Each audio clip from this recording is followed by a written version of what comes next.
history of Australian motor racing, there are a number of names that stand out. There's the Jack Brabhams of this world, or should I say the Sir Jack Brabhams of this world, and the Alan Joneses and the Peter Brocks, and a whole range of other names that pretty much every motor racing enthusiast would instantly recognise.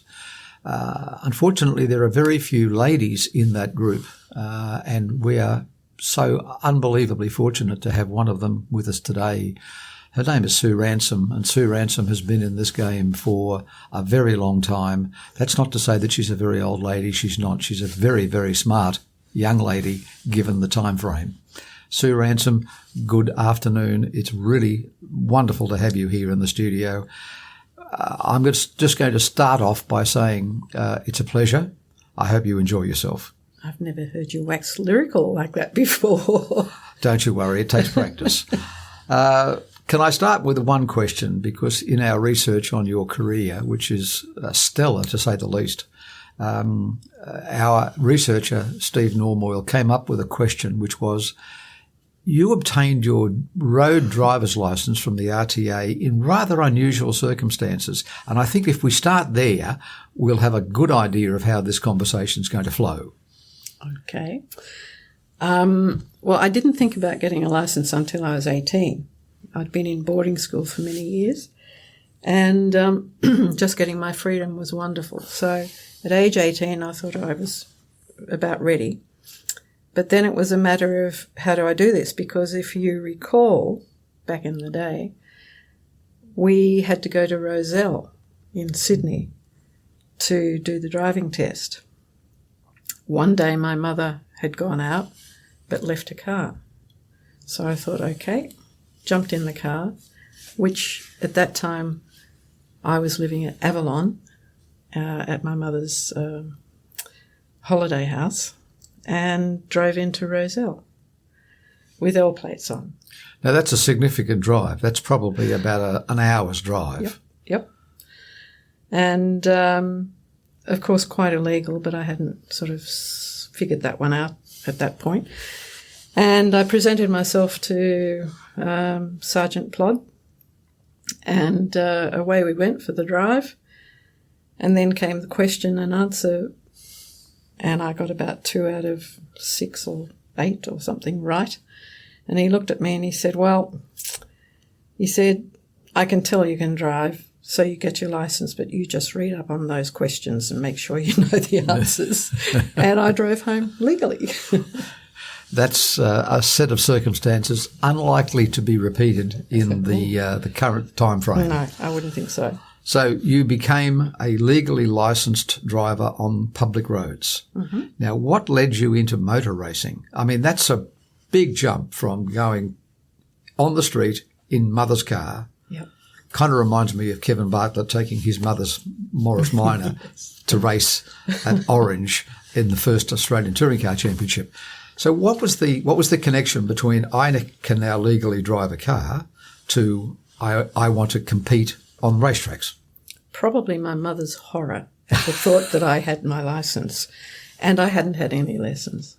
So she had bought a Renault 10 from Jeremy White. Jeremy White, that was it. And Jeremy was helping Bill Tuckey and Sid Petralia with their new driving school out at Warwick Farm. Which they had a place based at Strathfield with the computerised driving tests. Yes, that came later. It wasn't Strathfield, actually, was it? I thought it was... It was on Concord Road. Was it? Yes, it was in a service station. Okay. And then it moved, yes. I saw the one that had moved. Yeah, so Jeremy said, look, $10 gets you a driving course with us, you know, the high performance school of whatever it was driving. And so my mother announced that she'd booked in for that. And I said, well, you're doing it too, aren't you? And she said, no. And I said, well, I'm not doing it unless you're doing it. So she did the course as well as me. And Bill Tuckey, the marvellous Bill Tuckey, just sort of took a shine to what I'd done And from that point on, I was invited out there anytime I wanted to join in. And I enjoyed the dirt track that he'd created there. And then he said, well, you need to go motor racing. I said, I do. And he said, yes, I think the TVR that Alec Mildren has would be perfect for you. I said, oh, how fast does that go? Oh, 200 miles an hour. I said, not for me. Oh, he said, well, would you join a car club? I said, yeah.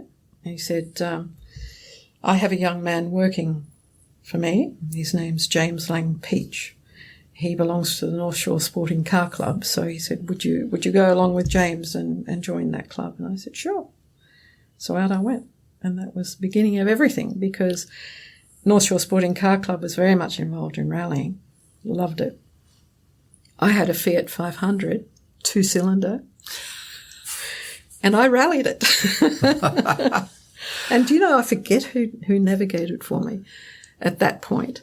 But very quickly I swapped that into, would you believe, a Mark 3A Sprite, which wasn't really suitable for rallying, but it was a bit quicker than the Fiat.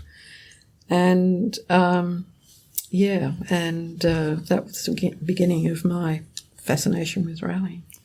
So in 1970, when we had yet another of the not quite around Australia trials, sponsored by Ampol, I know that you were sort of seconded into a team because at that stage of the game, Jerome White, who you were talking about earlier, he was working for the Renault distributors, and they entered a number of cars in that event, and there was to be a ladies' crew, and somehow or other you ended up in that ladies' crew with Marcia Tuckey, Bill's wife, and another lady, and Vivian. The three of you set forth on the half around Australia trial in a Renault 16 TS.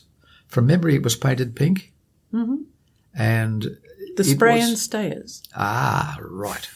And so that's probably one of the more professional rally teams, because you at least had the full works support. Describe how that took place and how the event ran. Okay, it probably all it was Bill who actually pushed it forward, and and having Bill say, look, I think you should do this, and I've got a navigator for you and all this sort of thing. We then had to find a bit more money, and of course that was Spray and Stay, which is not a car repair business, it's the hairspray business. And but then the next obstacle was my mother.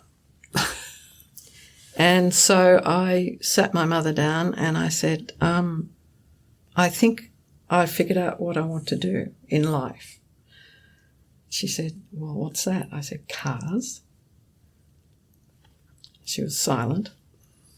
And I told her about what Bill had laid the opportunity. out for me. Yes, I had an opportunity. It was around Australia Rally, so-called. And I'd really love to do it.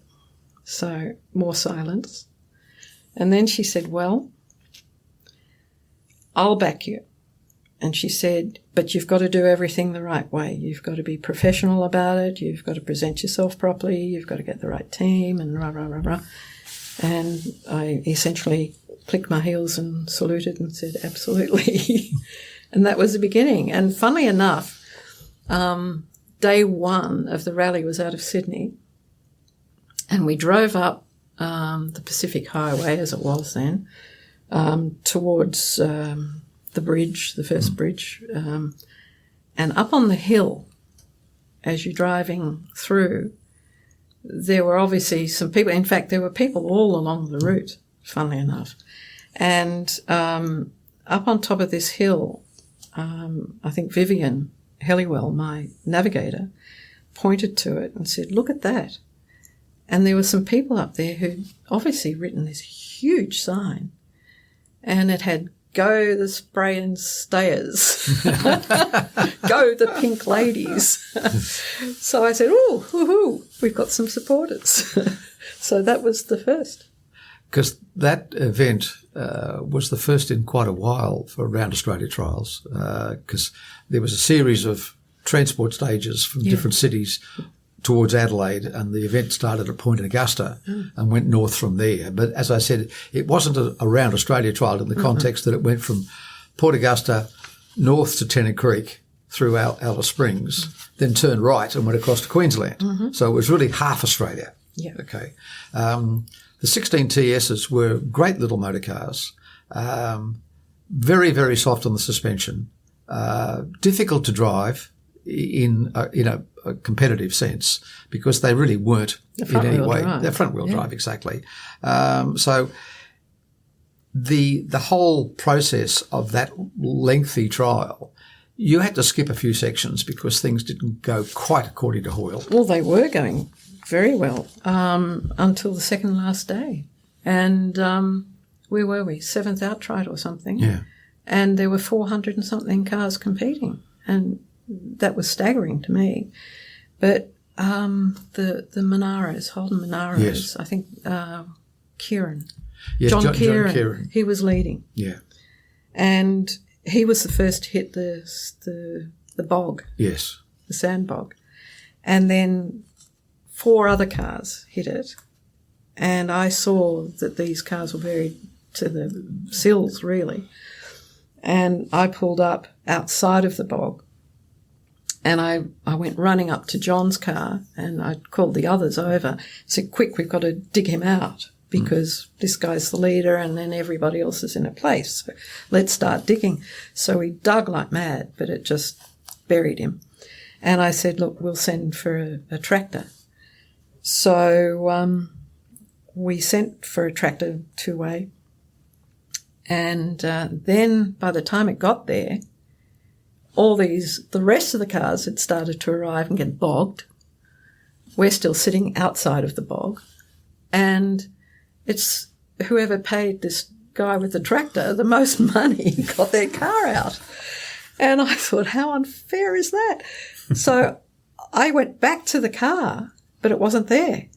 And I looked around, and there it is, bogged. And the 2 girls, I told them not to do anything.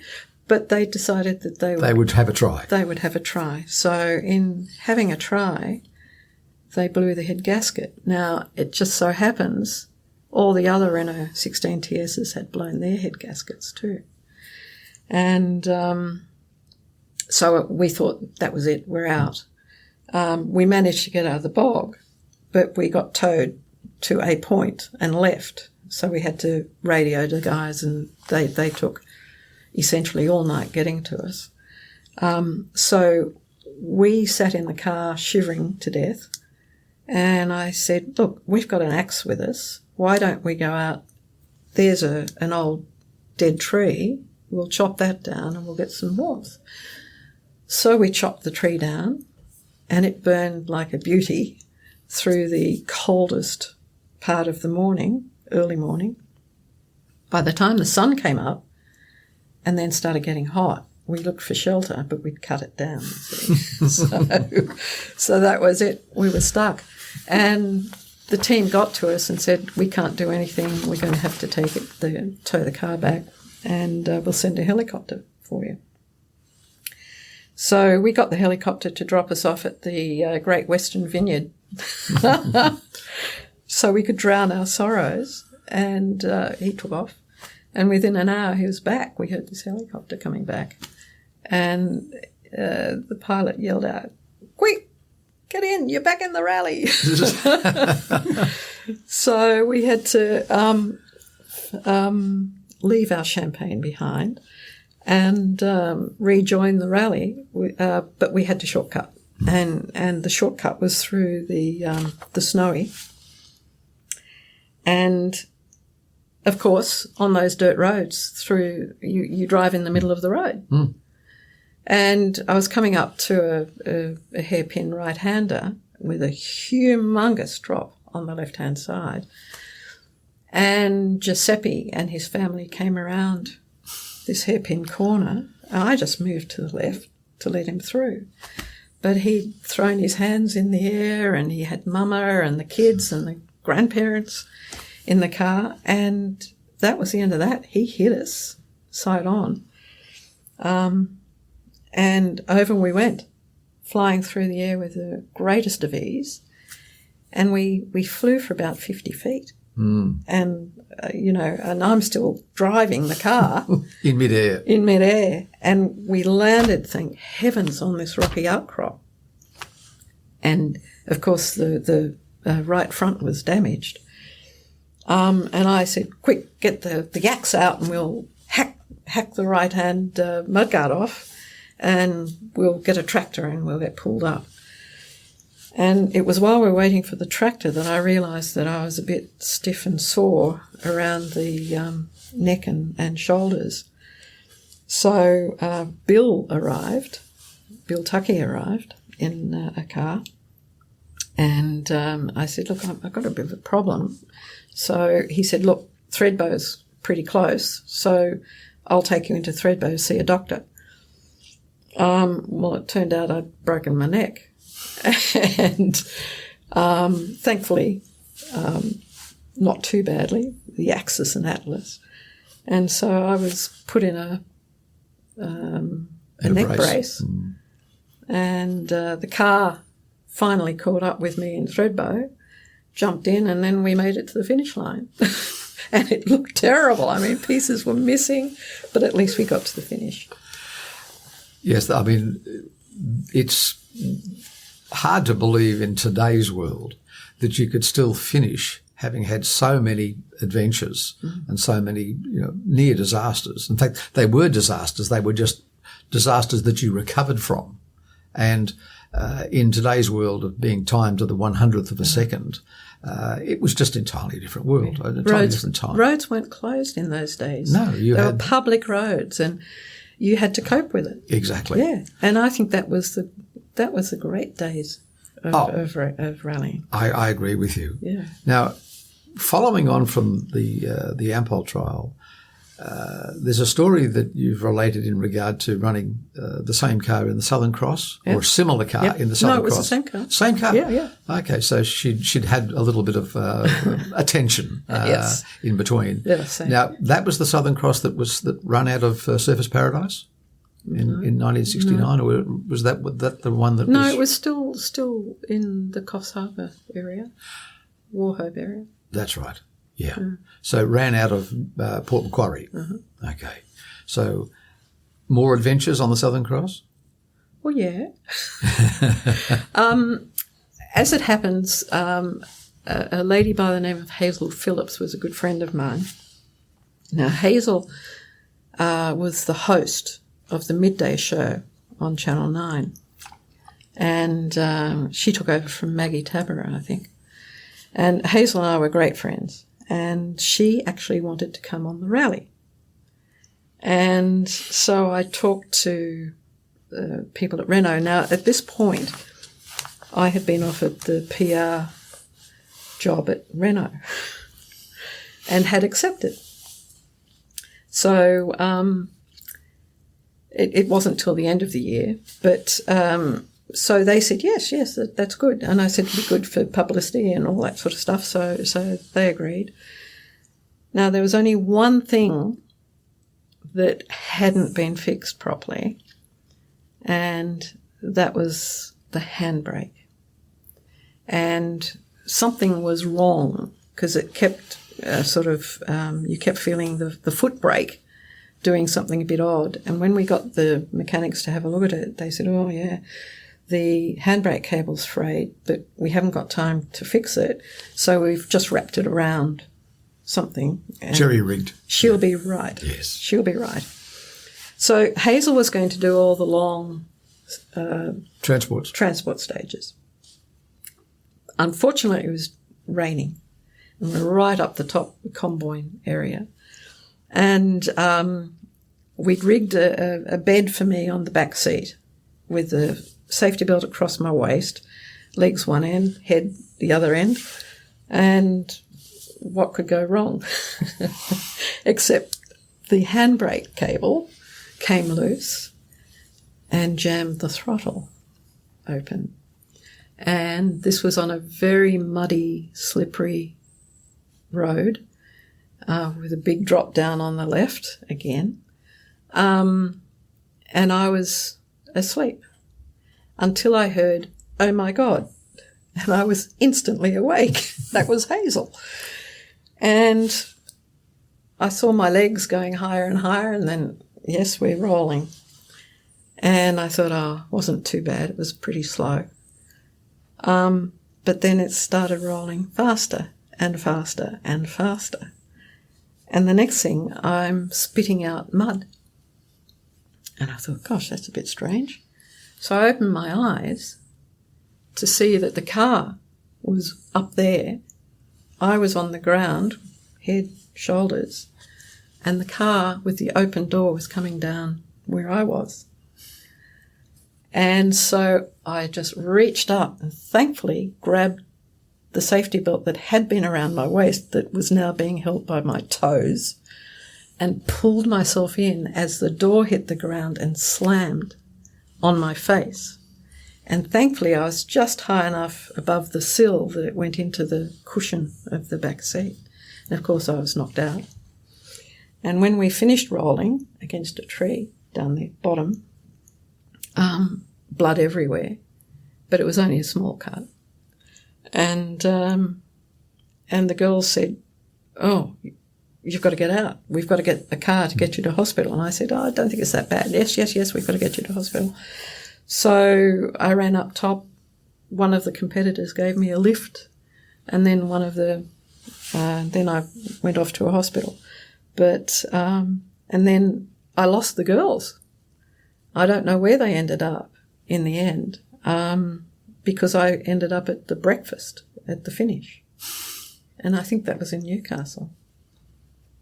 And that was the end of the Renault.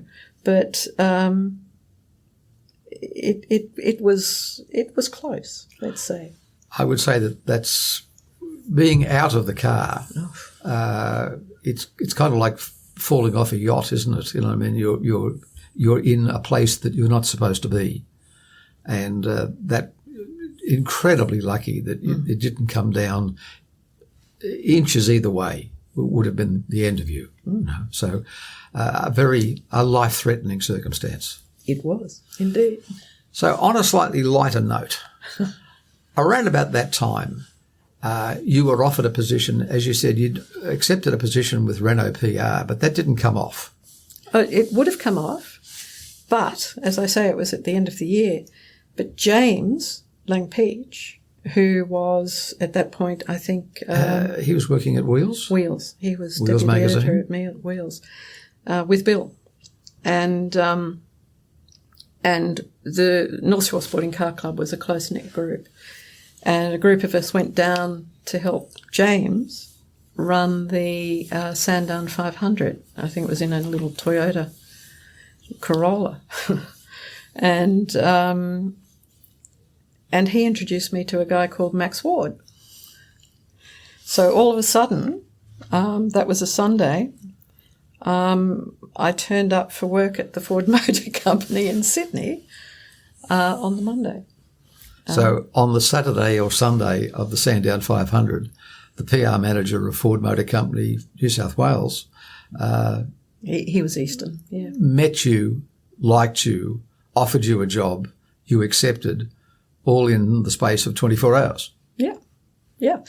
I mean, I honestly didn't think I could go straight into a car company and be PR manager when I'd never done PR in my life. And so Renault wasn't really the job I actually wanted. Whereas working for Max, who was actually, his actual title was publicity manager, Ford Motor Company.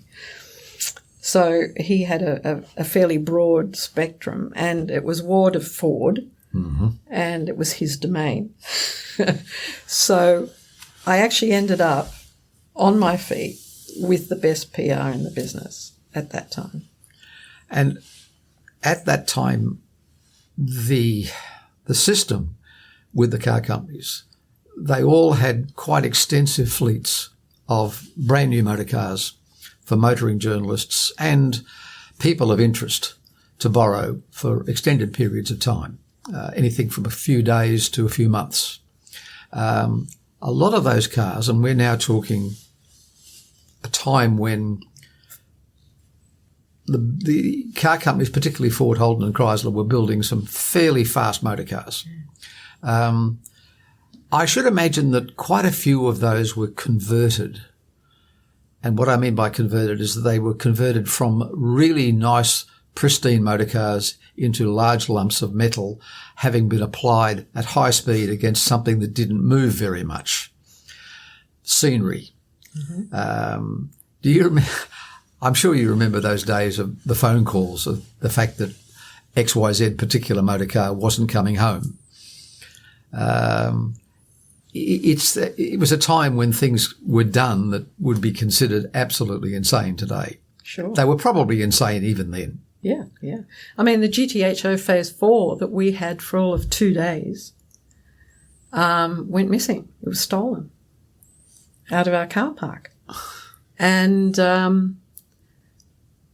it was 3 months later that the police came to us and told us that they'd found parts of it in the Tempe tip. So it had obviously been stolen, all the good stuff taken out and the rest thrown out. But it was interesting. I used to order the press test cars, and I was left to my own devices with that, and so it was good fun. And as it happens, do you remember a thing called the, what was it, the Group 6 or Group 8 rally? What was it actually called? I'm trying to remember. It was a club. All the car clubs joined together, and we had this series of 8 rallies, I think. Well, John Bryson ended up being available to navigate. And what I'd do is I'd order a Falcon or an Escort or a Cortina or even an LTD. And I go pick it up at the Homebush factory on a Friday, and we'd rally it on the Saturday night, all night, Saturday night. And poor John had to open his window and hold a spotlight that was plugged into the cigarette lighter so that we could see where we were going. And we just have a blast. And for each one of those events, I'd make sure that a new car was built and coming up ready for collection. And so by the Monday, I would drop the car in to Freddie Gibson over at Randwick, who did all the preparation of the cars. And anything that was going to fall off or anything that was going to squeak had done so in the event, and it was ready for him to do his magic. So we had the best fleet of road test cars in the world. Rally tested. Rally tested, absolutely. Personally tested. Absolutely. Exactly. Did Mr. Ward know about this? No, he didn't. And it's funny because I was sitting at my desk and he came running in, holding a newspaper one day, hitting it with his finger. He said, "Is this real? What were you doing this in?" And I said, "What are you talking about?" And he showed me the newspaper. And, oh, my gosh, it had the results of the entire series, and we'd won. And he said, "What on earth were you driving?" And I said, "Well, you know how good our press test cars are." He remained silent at that point. I said, "Well, I'd take them out on the Saturday night and I'd run them, and you know the story, you know. Fredo would fix it when I gave it to him, and off they go, and they're fabulous road test cars." "You mean you did this in our Ford road test fleet cars?" I said, "Yep." Anyway, he walked away. The next thing, what was his name? Marketing manager. Director. Oh, gosh. Ford.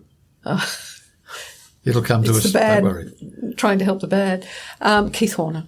Keith Horner, number 2 at Ford in Melbourne, came up and walked into my office. And he said, "So, rallying, huh?" I said, "Yep." He said, "Okay. Well, you doing any more of it?" I said, No, because, of course, I'd been sprung, so I couldn't just grab a car. So the next thing I know, I get invited out to the Homebush plant by the plant manager, and I went out there. And I noticed all the CKD kits, you know, all those big boxes that you'd always see off Homebush Road. And they were all moved. And I said, "Oh, what's going on here?" And he said, "Oh, you wait." And he thrust me towards this yellow car, Escort, opened the door, sat me in it. He took the driver's seat.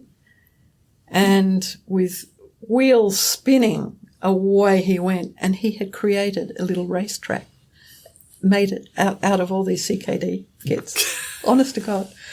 And we finished, and he got out, and he said, "It's your turn." I said, "Oh, okay." So I got in, and around we went, got out. "Oh, that's fabulous. So what is it?" He said, "It's yours." I said, "What?" And that was the birdcage. And apparently Keith Horner had gone and talked about it and got the Homebush plant manager to build it for me. And that's how it happened. It's nice to have friends in high places. Who knew? Well, of course you didn't, but obviously, being a marketing man, you know, he was quite on tune with the fact that there was a lot of publicity, a very positive publicity, to be made available to the company by providing you with a motor car, which cost the company very little. And yet, Des O'Hara, my ultimate boss, he was the PR manager at Ford, had found out that I was going out to the tracks every time Pauline and Alan came up to race in New South Wales. I was out there helping them, and he came out and said, "Oh, that's not on our time, that's on your time, and we don't want you doing that anymore." I said, "What?" "But they need help." And he forbade it, whereas Keith basically gave it the royal approval. Sometimes you have different opinions within the same organisation. Yeah. So the Moffats were at that stage of the game fairly new into running the Mustang? They had been running it for a couple of years, but yeah, every time they came up, they needed a bit of help. Yeah, because it was a very small team in terms of the number of people. Definitely. Yeah. And everyone thought they were flooding with money. Yeah. And there was no way. You know, they needed help. Mm-hmm. And that this would have been 1973, 74, so it was, the Mustang was well past then. We still running the Mustang, but it was... It was the hose and things. Yeah. So you got into circuit racing, and the connection between yourself and Chris Cole, you became friends outside motor racing with a strong link to motor racing. And then, from what I understand from memory, it was you who introduced Chris Cole to Fred Gibson. And, of course, they've been married ever since, so it's entirely your fault. Indeed. Now, Christine, of course, was my navigator in the birdcage. The Escort. Yep.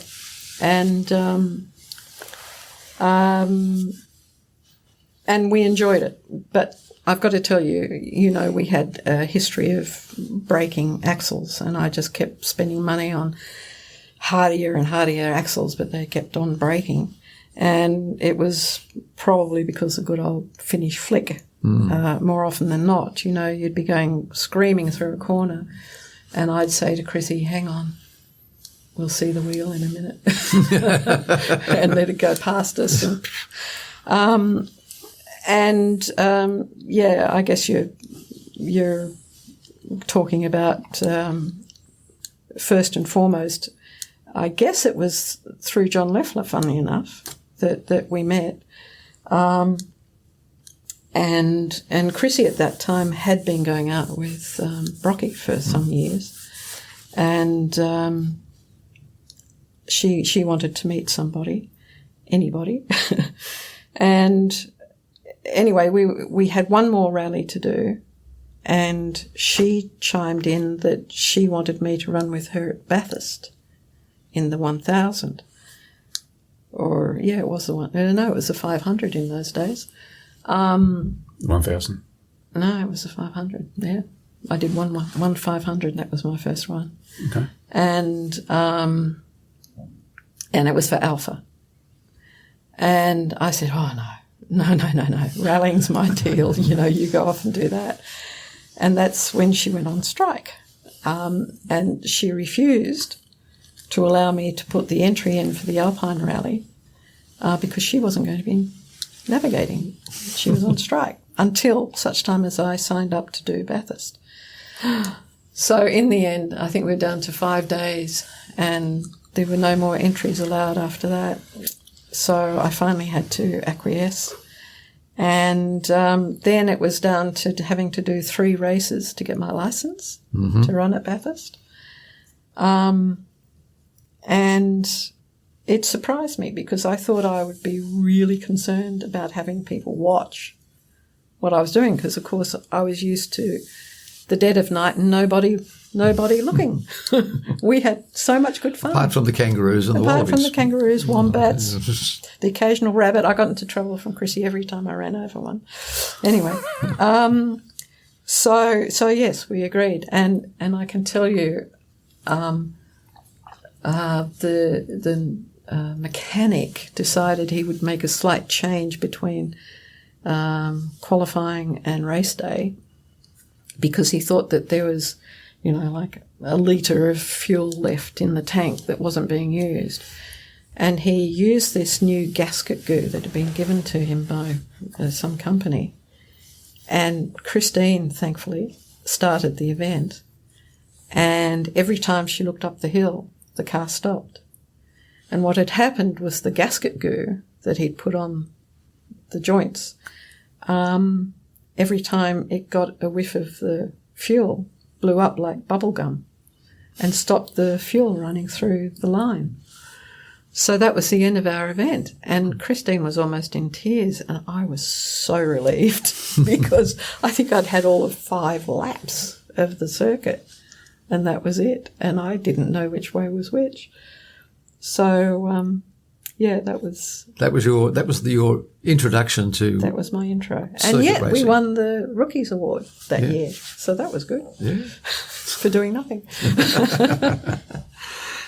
So, sometime after that, there must have been a number of events between, but you teamed up with John Leffler, and that introduced you to open wheel race cars. The Bowen Formula 2? Mm-hmm. Yeah. How did that P8. come about? It was actually as a result of the TV show. They actually wanted to do a road test of an open wheeler.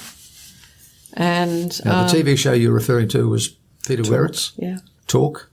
Yeah. It was the ABC's Talk. Yes. Later known as Peter Werritz Talk. And they put a camera on the car. And in those days, TV cameras were quite large. Big, heavy. And they actually sucked onto the car, clamped onto it. Yes. Yeah, so, that's how. Yeah. Did you enjoy it? Oh, yes. My only problem was I had the first race, I think, was in Perth. And I had the hardest of hard racing slicks. I mean, I had no money, so I couldn't afford new tyres. So I had all the old stuff that John had lying around. And there was a Formula Libre car that beat me in the first race, and the grid was made up of homemade open cars to Formula Fords to Formula 2s to open. Typical of the time, like a butcher's picnic, Yeah, pretty it much. was. Everything that didn't comply to any other rules. Yeah. And then it was reverse grid. So all the slow things were up front and the Formula Libre and the Formula 2 car down the back. And I had got the pedals about right. The boys wanted me to sort of slip down as far as I could and still see out of the car. But when I had to depress the clutch, it was a long clutch. And I can remember John saying, look, I'll rock you so you can get the clutch in, but then I've got to go. And, of course, that was a 2-minute. And I had to hold my leg on that heavy clutch for 2 minutes. I was shaking. And I was so relieved when I saw the flag that I just leapt off the clutch. And before I knew it, there were about 10 rows in front of me. I was in the lead, first corner. And that was that. So, and it was actually a wet race too. So that suited me. And then I had Calder, and that was wet too. And I had the hardest of hard wet weather tyres. I mean, it was silly that I was running anyway. But at least I had 2 races and thoroughly enjoyed Only it. 2? Only 2. Gosh, and that's results are very, very encouraging. But I've got to races. tell you, I mean, I got to know of the car and John and his team thanks to Talk wanting to do that piece, and they were a bit sceptical about some bird driving their car, and so. As it happens, my now husband, Richard, was John's team manager, and he said, I know how to fix this. We'll just tell them it has to be insured, every part of it. So they came back and said, well, the ABC's got to insure the car, and then, yes, you can have it. And they're all sitting back chuckling, thinking this will never happen. And within 10 minutes, the ABC rang them and said, yes, we've got full insurance. Would you like us to fax it to you? And they nearly died. Yes, this was not the plan. No. So, yeah, that was funny. Yeah, I mean, this was about the time, now, from memory, you crossed paths with Leila Lombardi when she was here. Driving Formula 5000? I hadn't met her then. Okay. I was just in awe of her. I mean, sitting up in the grandstand at Oran Park, watching her overtake Max Stewart down the straight. What, really? In the kink? She was a driver, yeah. And when I had the opportunity of picking a co-driver for the Oran Park event, I went for Lilla. And I know the Lilla, the fella thing, fine and dandy, but she was a great driver. Yeah. And a really extraordinary, funny person, believe it or not. Not that I could understand much of her Italian because she didn't speak much English. But she told jokes and they were hilarious. So she was good fun. Yeah. Yes, there's some wonderful photographs of her on the dais with Kevin Bartlett and Max Stewart at the end of the Grand Prix at Oran Park that day. And I think anybody who was there will remember her driving that orange Matic. Oh, yeah. She drove it. She actually threw it against the wall, didn't she? She absolutely wrung its neck. Yep. And to this day, the only woman to win points in Formula One. Yeah. Yeah. So, a significant competitor. Oh, yeah. At any level. And she was great to work with too. And we had troubles with the Capri that day anyway. It lost a gear, but it didn't make any difference to either of us in the times we were doing. No. So it was good. Yeah. I'm going to switch subjects from open wheelers to Bathurst. I mean, you've driven quite a few races at Bathurst. I still have fond memories of you with your husband at the time, Billy Brown, driving a Capri. And Bill, of course, had a reputation for upending falcons at Bathurst. He did it more than once. He did it twice, I think, possibly. No, twice. Yeah. So the windscreen strip had Billy and Susie across the windscreen, but Billy was upside down and Susie was right side up. So everybody who was anybody understood the gag instantly we saw it. But in the context of the overall Bathurst experience, I mean, you raced at Bathurst in the halcyon days before the concrete walls, when there were tiny little bits of Armco separating you from spaces in them that would have killed anybody, trees on the side of the racetrack. When I say on the side of the racetrack, I'm talking maybe half a metre inside the edge of the bitumen, and there was a great big gum tree, and you only went round the tree. You didn't try to go through the tree. So what sticks in your mind is all of those years in Bathurst races. There must be some experiences that sort of jump out at you. Yeah, there are a couple. The first one I've got to say is the first year I was running my own car. Well, it wasn't my own car, it was the Jubilee Ford car. It was an Escort RS. I'd become quite friendly with most of the guys in the Holden dealer team. And Wayne Nagus was hilarious. Anyway, the race was on and we were going round and round. And the next thing I see is Wayne's car on Mountain Straight, off to the side of the road. You know, there were houses in those days. And I looked and Wayne saw me coming and I sort of did the thumbs up and he thumbs up back to me. So that was fine. I went around one more lap and no Wayne. The next lap I go around and Wayne has set up a card table and a chair and a cup and saucer.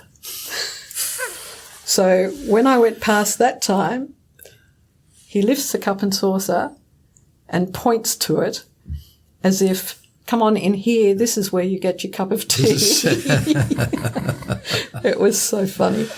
So that was a good one. And of course with the Capri, the last one, 78, I was going across the top and I knew that Peter Brocky was going to win the race because he was about ready to go across the start-finish line, which meant that I had another lap and a half.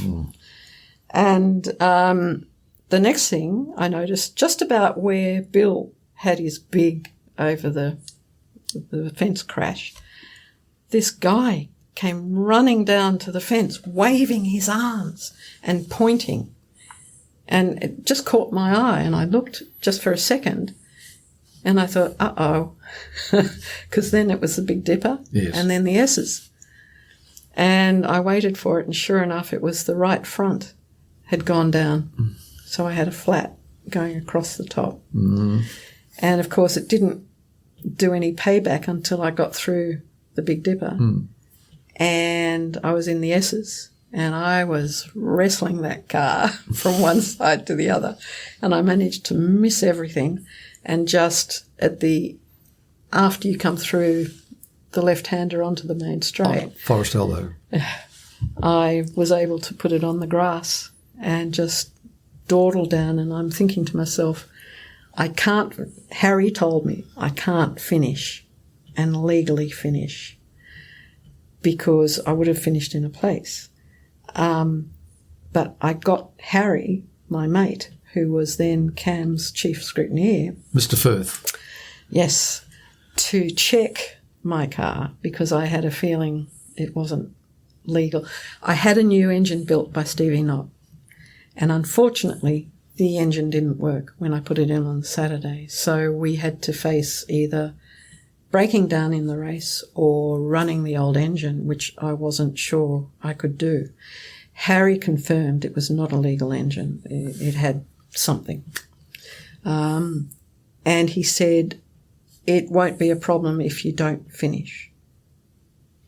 So I'm thinking as I'm wandering down the main straight, okay, if I go slow enough, Brocky will catch me and I can get into the finish photographs. Yes. If I position, this is for my sponsor, of course, if I position the car enough. So I'm madly checking the rear vision mirror for Brocky. And so, and Fred Pearce, my good friend who introduced me to drag racing. Yes.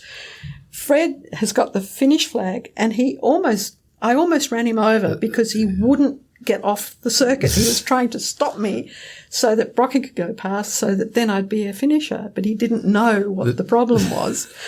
So I was saying to myself, Fred, I'm going to kill you if you don't move off this circuit.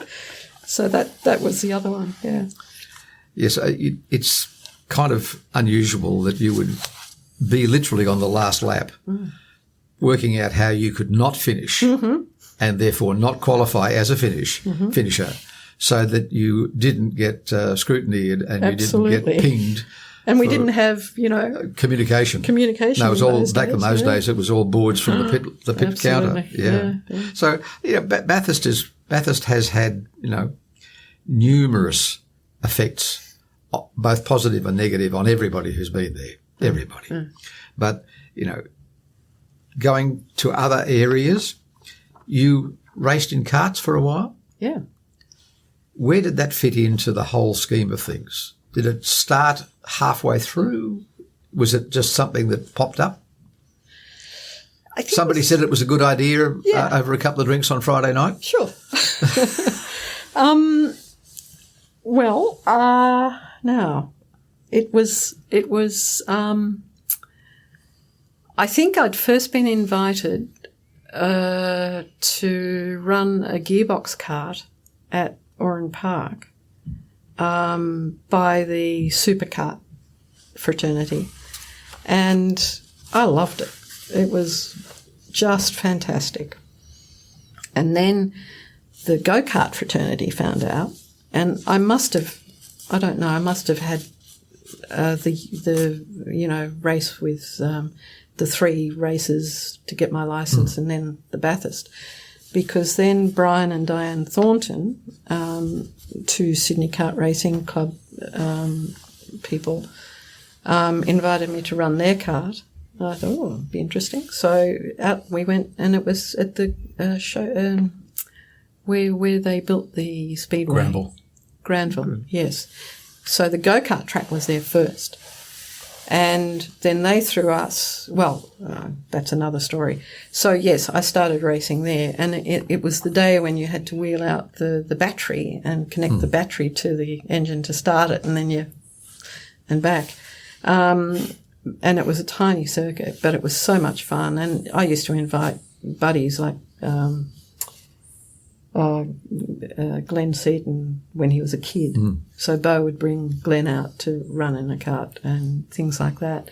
And I started promoting karting a bit and trying to get more interest in it, because I thought it was a great way to learn skills in overtaking and all sorts of things.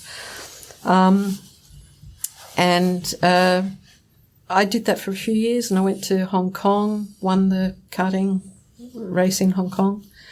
And, in fact, I ran a rally in the Philippines, part of the ASEAN Championship, and was coming 5th outright, I think. And the suspension dropped. And we were up on top of this mountain and had to get down. No Armco railings around there. Oh. But anyway, that's digressing. And I thought go-karts were a good thing, and so I helped promote it for them. And then when Cutty Mueller came out to Australia to the World Championships, Brian and Di contacted me and said, would you be all right if I loan your karts to Cutty? And I said, go for it. And Carty actually won the World Championship. In the kart that you drove? In the karts. Yeah, well, it was a year-long thing, but yes, she won. And funnily enough, we then formed a friendship, but I hadn't been any part of that. we formed a friendship later on. Yeah. These things do happen. You did drag racing in Australia as well as in America. What, again, these things happen over drinks on Friday night kind of You exercise. should remember this. Yes, exactly. Well, let's just talk about your entry into the world of quarter mile racing. I took Fred Pearce, dear Fred, out with me to my first ever drag race at Castlereagh in Sydney. And I had Fred as protection because I'd never been to the drags before. And I thought that they'd all be sort of hairy, people. And I was blown away with the experience. I said to Fred, this is just outstanding. It just so happened, as you recall, I was editor of the drag racing magazine or newspaper, and we had some stiff opposition and they were taking my readership. And I said, I've got to do something about this. So that's why we went out. And I thought, wow, this is incredible. Now, Bob Honeybrook wrote for us. And so Bob then offered me a drive of his alcohol dragster. So I thought, why not? So it's only a straight line, isn't it? It's only a straight line, exactly. So 1,000 horsepower, no problem. Bob was more nervous than a new mother, and somebody else was going to drive his car, and he couldn't see straight, and he checked the parachutes and checked the tyres and the parachutes and this and that, and back to the parachutes again, and then it was time. So he told me what I had to do, and I did it, and away I went and beat the guy in the other lane. And then I went down to the end and pulled the parachute and nothing happened. And by that stage, I'd gone past all the lighting and I was in the dark. And I thought, wow. So I pulled the of course, brake, the hands. And the thing, of course, has its suspension in the chassis rail. And so pulling the brakes, the car would dig and then it would fly up and then dig again and fly up. Wow. Anyway, I stopped, didn't crash into anything, and I went back and had a look at what had happened. And there's this screwdriver through the parachute release at the back. Bob was so nervous he'd left the screwdriver in the chute just in case I knocked it and it fell out at the start. So I actually had no parachute. Yeah, that was funny. So that was day one in a top fuel dragster. Alcohol dragster. Actually. So that's like a Formula 2 to a Formula 1. Right.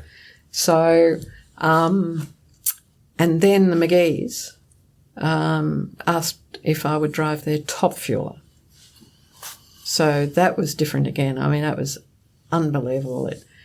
You know, when you do your burnout to warm the tyres, you feel like you're in a lift, and you sort of start with these great big wide floppy tyres, and of course as they suck in they grow tall, and so you're spinning the tyres in this water to warm them, and it's like you're going up and then it connects and goes forward. Yeah.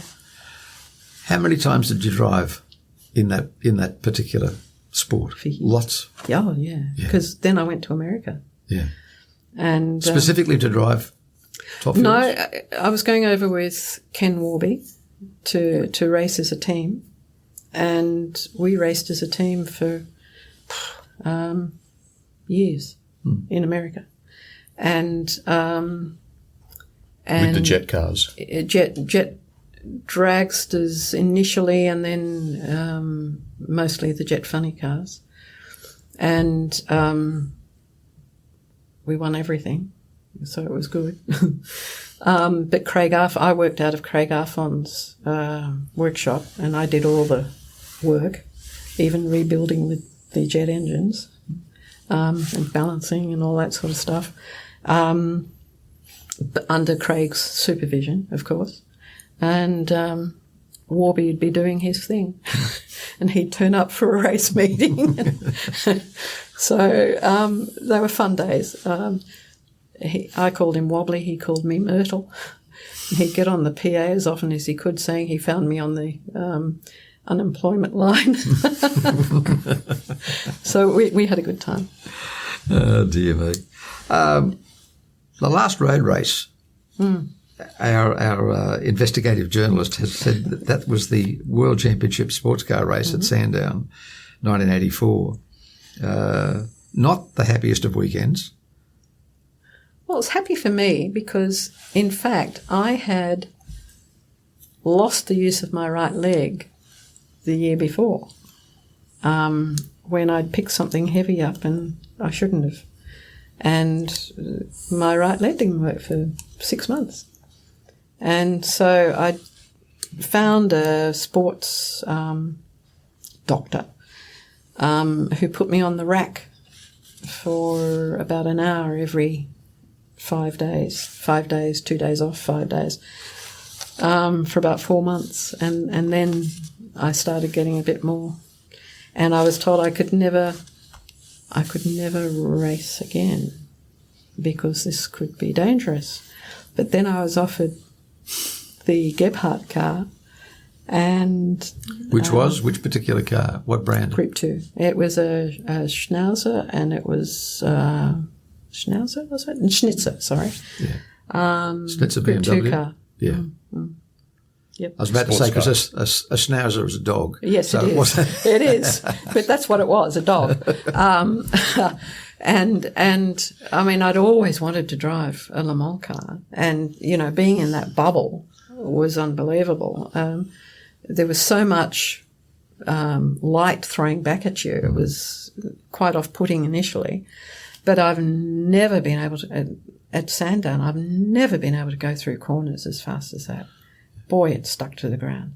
But it had a gearbox problem. But they wouldn't listen to us. And, of course, there's Margie Smith-Haas is an American girl, and myself and a German girl were initially employed to race it. But we didn't get a word out of the German girl. She was just interested in peeling off her clothes at the front of the garage for all to see, to get into her racing gear and whatever. And I found Kati, and I said, Kati, are you happy in your team? She said, no. I said, would you come over and run with us? Absolutely. So we switched the German girl out and we got Kati. And the three of us had a blast, except that the guys weren't listening to us. And we kept telling them that there was a problem with the shifter. And they kept saying, it's in your mind. And so sure enough, we did a lot of the race and we would have finished very, very well. But it was towards the end of the race that it actually broke down. And at the end it was hilarious because Kati said, come here. And so she put her arm through my arm and she put her other arm through Margie's arm. And she said, just come with me, in her French accent. And so she marched up to the Gebhardt brothers and she looked at them and she said in her very best English, your car is shit. And we marched off. And that was it. And so then I went back to America at the end of that, actually, and kept racing with Warby for another few years. Gosh.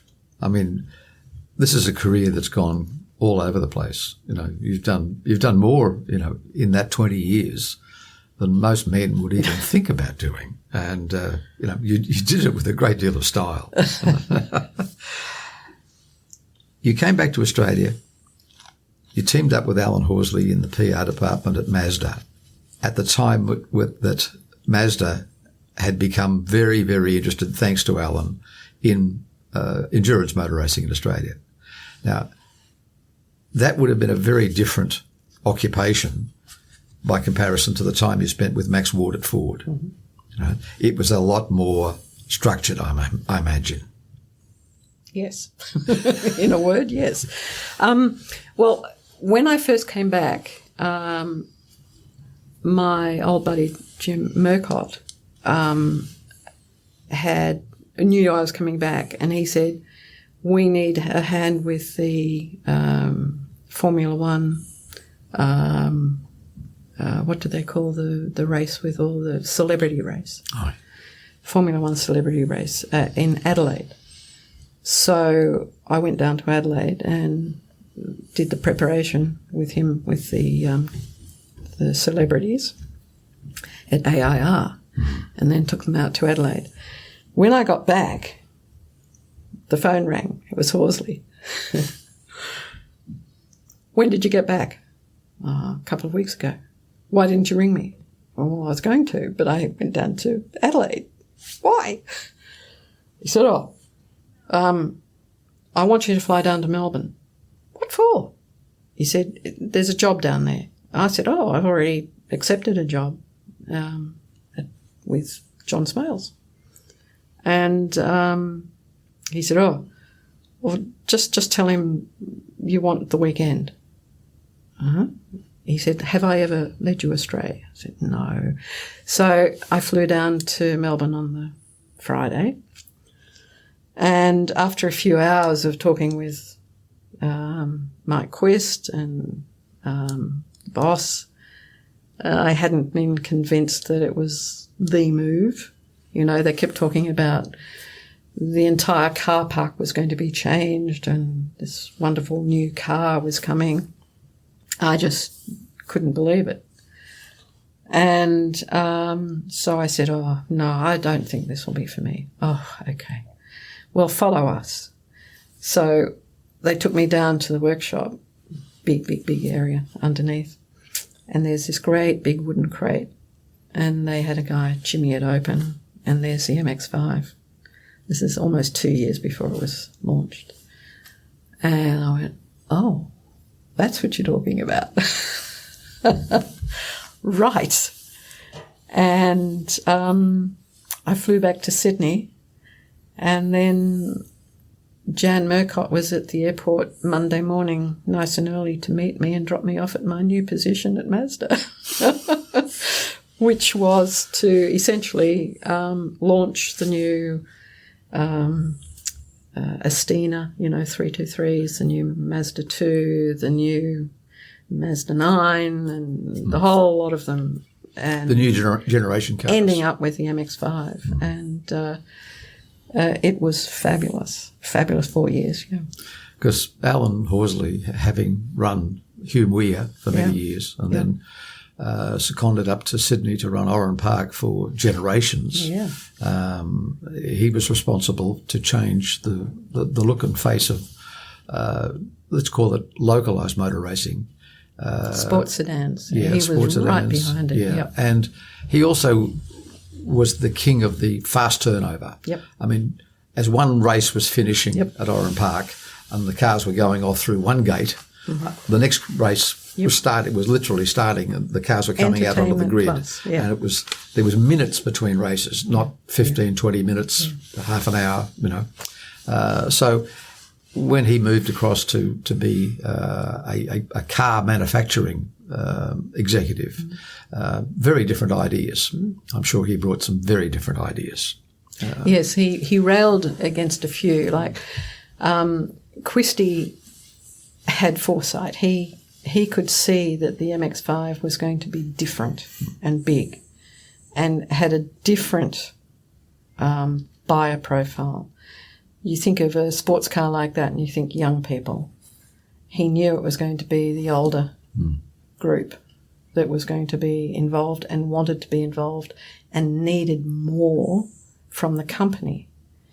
Now, Alan was very much against it. So there were the three of us, and we'd have, let's say, very heated arguments about the rights and wrongs of forming a Mazda MX-5 club.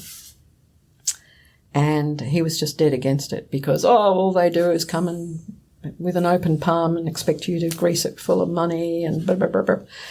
And we could see that it was, different. So, we had some arguments, but we worked together very well, as we had from the beginning of Oran Park, because I was a young PR at Ford and I used to go out there all the time and help him out. And I used to do his PR free of charge. And he used to let me on the track free of charge, so it was a good deal. There was a relationship. Yeah. Exactly. So, look, a few sort of short, sharp questions that we often ask people. Is there a car that you've owned that you wish you'd never sold? My MX-5. Ah, well, there you are. Yes, that was my farewell gift. And Rosemary Smith, remember Rosemary Smith, the great Irish first woman in the world to ever win a round of the World Rally Championship, and my idol. And unbeknownst to me, Christy had gone to her and asked if she'd like to drive an MX-5 in Targa, Tasmania. And I always used to go down there with our team and look after everything and run it and all that sort of stuff. And he tells me it's Rosemary Smith. I was beside myself. It was fantastic. And so I was given the car that she rallied in Targa Tas. And, of course, I set to, and I was still going back and forth to the US. And so I picked up a little supercharger and picked up some suspension bits, and it was a couple of inches off the ground and very wide tyres and this beautiful supercharger. Just a magnificent car. But, of course, I had to sell it when we were going to the States. Yeah. There are things that you always regret. True. Yeah.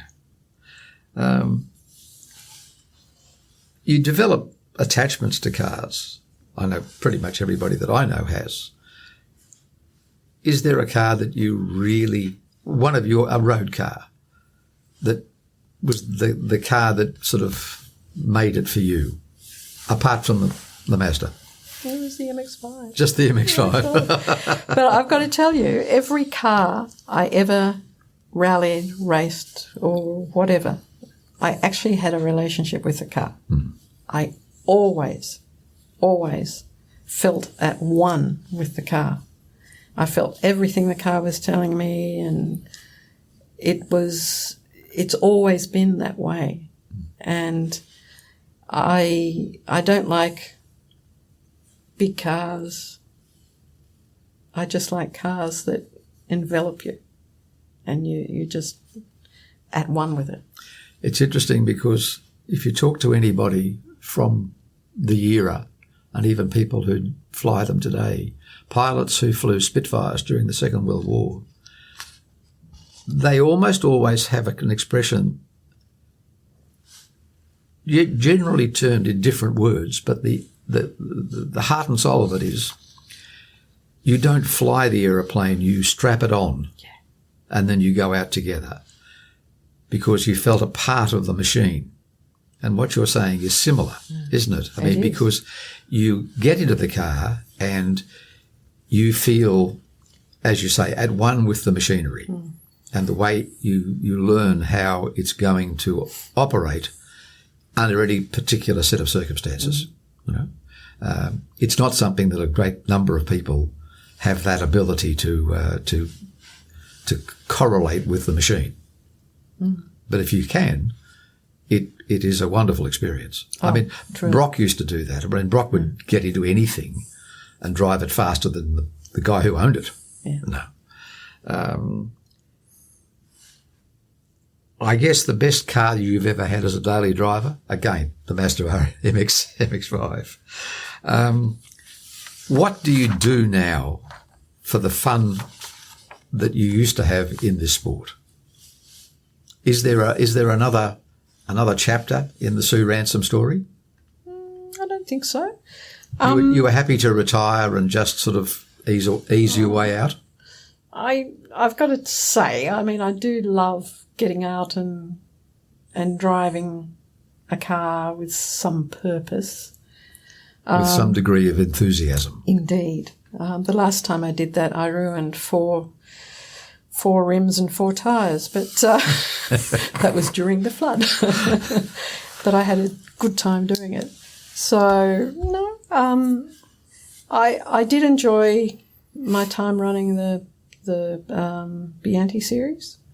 I had to very quickly leave that because my mum was dying. And I was pleased that it was going as strongly as it was, which was essentially having 2 grids of cars every race meeting. I think at this point in time, I sit with Richard watching Formula One races interminably and wishing I could sort of be somewhere else doing something. So it hasn't, the enthusiasm hasn't gone away, has it? No. It never does, it? It No. never does. In a career spanning, 30 years, roughly, of competition? 20. Yeah, between 20 and 30, let's say. Did anybody give you a piece of advice that really was very, very valuable? I mean, you've met everybody. You met the Harry Firths, you met the Howard Marsdens, you've met all of the major team managers. You've worked with a lot of them. Did anybody give you just that one gem of information, that one piece of information that changed the way you did things? If only. So I'm guessing the answer is no.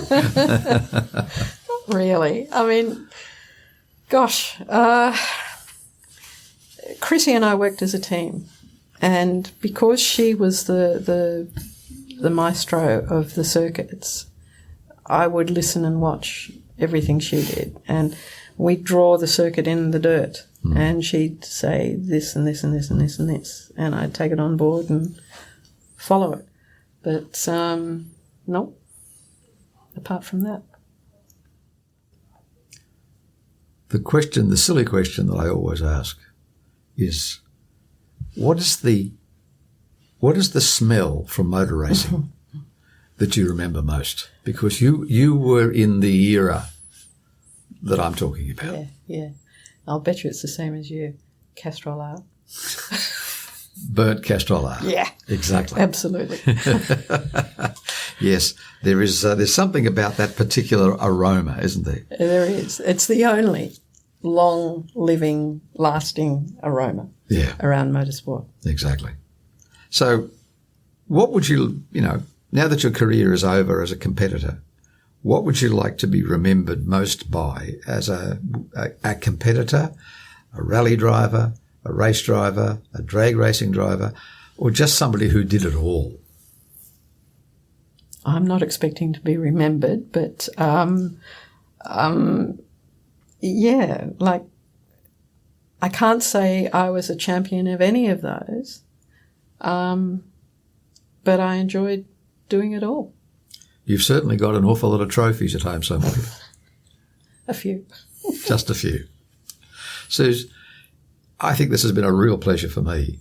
I hope you've enjoyed our conversation. Thoroughly. I know that the readers of Muscle Car Magazine, who probably all know you to one degree or another by reputation, I'm sure that they've enjoyed listening to you talking about your career in such quiet terms. I mean, you're not a person who brags about what you've done, but by gosh, you've done some things. Been fun. Thank you very much for coming in. Well, friends, that's the conclusion of another episode of the Australian Muscle Car Magazine podcast series. We hope you enjoyed the tales contained herein and look forward to seeing you again soon. In the meantime, be sure to check out musclecarmag.com.au for news stories, news and galleries from the Muscle Car Vault. We add them weekly, as well as brand new digital issues as soon as they become available on the newsstand. Thanks for listening, and as always, safe driving and happy reading from the team at Australian Muscle Car Magazine.